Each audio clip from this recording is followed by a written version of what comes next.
E aí galera, tudo beleza com vocês? Essa maravilha aqui atrás de mim, ó, é a Cachoeira do Ventão. Fica na cidade de Umuarama. Pessoal, fica dentro da cidade de Umuarama essa maravilha.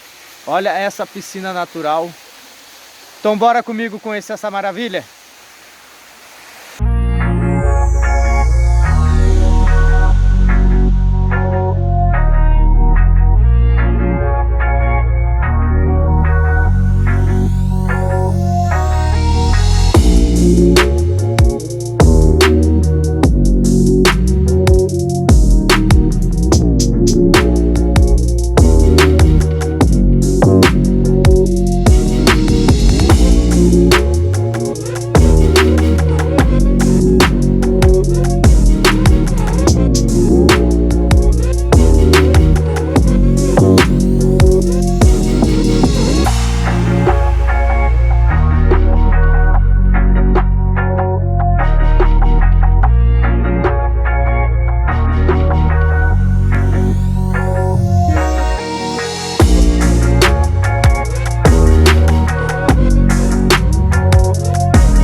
Galera, o passeio vai chegando ao final. Estou apaixonado por essa maravilha.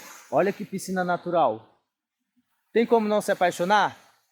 Galera, o acesso aqui é um pouco difícil, mas compensa muito vir, muito a pena conhecer. Recomendo não trazer crianças, tá? Se vir, venha aí sozinho primeiro, venha só em adulto, veja como é para chegar.